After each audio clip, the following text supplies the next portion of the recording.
Hi guys, and welcome to episode 8 of Wednesday Wonders, where this Wednesday I'm going to be playing with Agitation, something I've always wondered about but never really done it because I've never wanted to ruin any of my films. But because of the Wednesday Wonders, I can play around as much as I like and ruin as much film as I like and just learn from it, you know. So this week I'm going to be playing with Agitation. My normal Agitation is five inversions at the start, and then on the minute, every minute, 5 inversions to the end. That's what I do, and you know, adjust my temperatures and my dilutions to fit my style of agitation. You know, there's no point in changing my agitation. It works for me. But what happens if I did change my agitation? What happens if I did something crazy?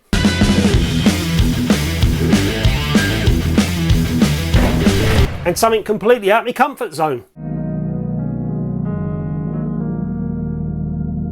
So let's get on with it. I'll show you what film I was shooting, what camera I was using, what my subject was, and what I was up to in the darkroom. Agitation is an important and necessary part of your film developing technique, unless of course you're leaving your film to sit in the tank for a long period of time, in other words, stay in development.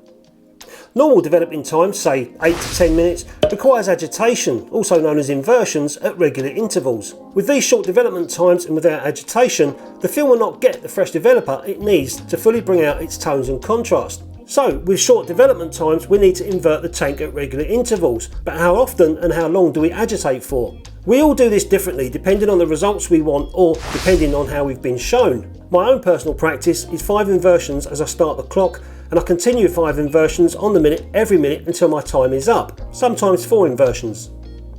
I invert the tank in a slow rotational movement, hoping that my film is being equally covered every minute. Online you can read many different methods, and it's all personal preference and what works best for the photographer. Some invert hard, others pretend there is an egg inside the tank, and others just invert. My way is neither right or wrong. It's up to me to be consistent with my inversion technique and develop my film at the times and temperature that works best for me. That's how I've always done it. But I want to know what happens if I change my agitation technique. Something I never take to chance if I don't know. I know that less agitation will lead to less contrast or underdeveloped looking negatives, and more agitation will lead to more contrast, overdeveloped negatives with possibly noticeably more grain. But let's put it all to the test. I'm shooting on Ilford's Ortho 80 at the moment, as I've been practicing a lot with that film. I've set up a scene using my wife's Buddha, which I hope I don't drop this time, and I'm using the Nikon F90X camera. I'm going to use the whole roll on this scene with intentions to split the film into 3 sections and develop each section in its own tank. You'll see me do this in a short while in the darkroom under the Safelight. On each section of the film, I will take one frame with the lens cap on so I can see the film's space and fog, and also another frame at an evenly lit card so I can see any differences away from the Buddha.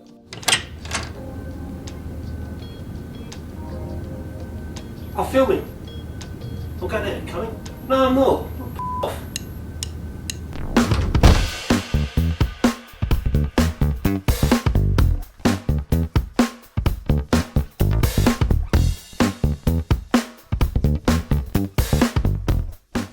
So if you ever decide to develop ortho film under Safelight, don't take it for granted, always test it out first. This is a small test that I've done. This little tiny strip here I developed inside the film cassette in total darkness, and this one here I developed under my red Safelight, which is a small Patterson one that I use for these for this sort of thing. And you can see it is very slightly denser. The base and fog is slightly heavier than the strip that I developed in total darkness. I was next to the Safelight, pretty much close to it for about 6 minutes.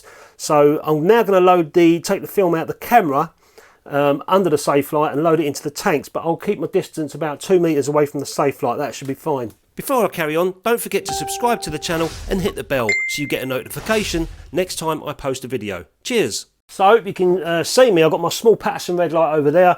The film is still inside the camera, so I'm going to take the film out, and then it's not even wound back yet. I'm going to manually pull it out so I can save the can for another time if I'm bulk loading films or whatever. But what you're seeing me on is a DSLR with a 50mm lens at 1.7. The ISO is like 12800 or something stupid like that. So it's probably grainy, but at least you can see something, at least my hands anyway. I hope so. So right, let's get this film out. I've got my 3 tanks sitting there, so I need to get the film out. I'm feeling around because that little red light's very dark. Right, there's my scissors.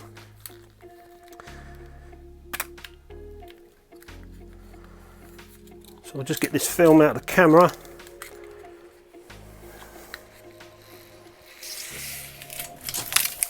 There's the film. The camera over there. I'll just cut the film. So I've got some left over. Now I need to separate this into 3 parts. And I'm well away from that red light, so nowhere near as close as I was before. So that's about 1 length there. Cut that, it's roughly half. Right, so I've now got 3 halves. I need to put these inside the tanks. I can barely see with that little red light, but we're getting there. So this is the first tank.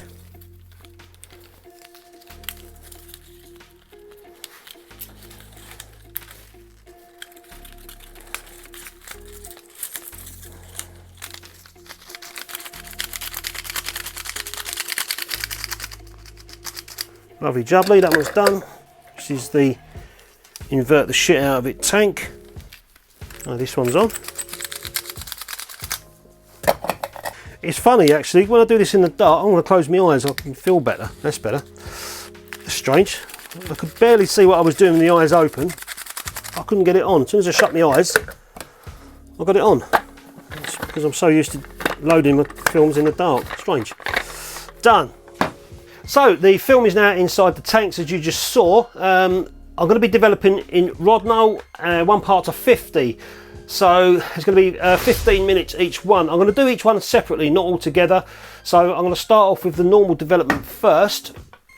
So this, I'm going to be in here some time doing this, but I'm going to start with the normal development, which is 5 inversions at first, and then 5 inversions on the minute, every minute for 15 minutes. Joyful.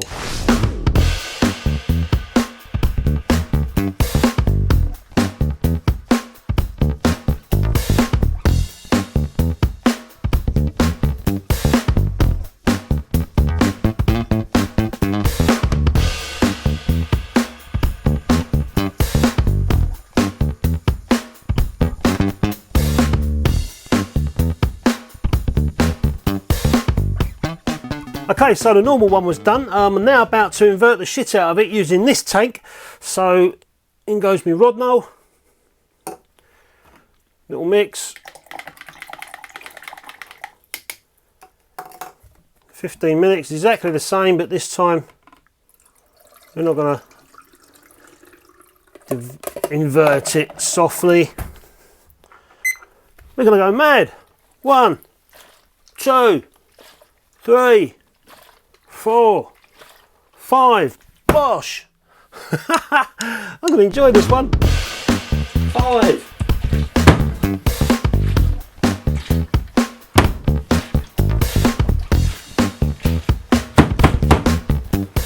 Well, that was fun. Right, that one's washing. On with the last one, which is I'm going to invert for 1 minute, first minute, and then 2 inversions every minute after that. So in we go. I'm on the home straight now. In goes the Rodinal.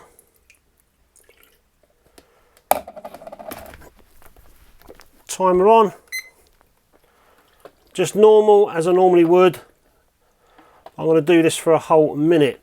And the thing I'm wondering about the last one, where I inverted like a nutcase, I'm wondering whether that causes lots of bubbles that'll end up getting trapped on the film. It's washing at the moment, so we'll soon see. But I'll be interested to see the differences between all of these. So I'm just at the moment just inverting this one like I normally would. Nice and easy, nice and slow for the first minute. And then I'll do 2 of these inversions on the minute every minute. I think some people do this for 30 seconds. I don't know, I'm just playing around and seeing what happens here. That's the idea of these Wednesday wonders, you know.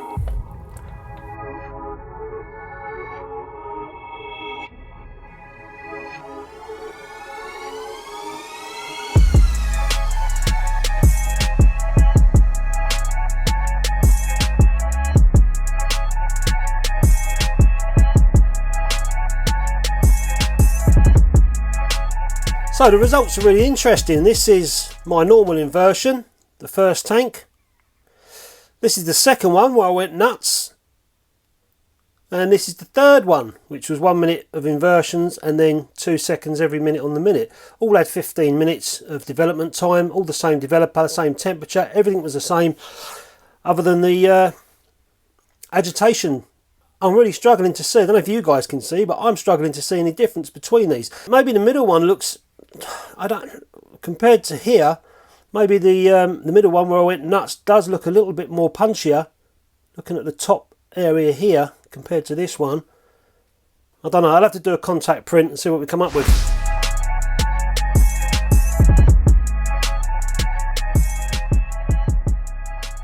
So this is my normal inversion, so it's 5 inversions and then at the start, and then 5 inversions every minute on the minute.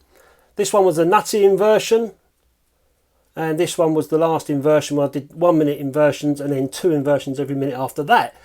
So let's look at the differences. Straight away I can see that the nutty inversion has definitely compressed it a bit more. I can see the highlights are a little bit more blown out on the top of the Buddha than my normal development, and also the background is as well,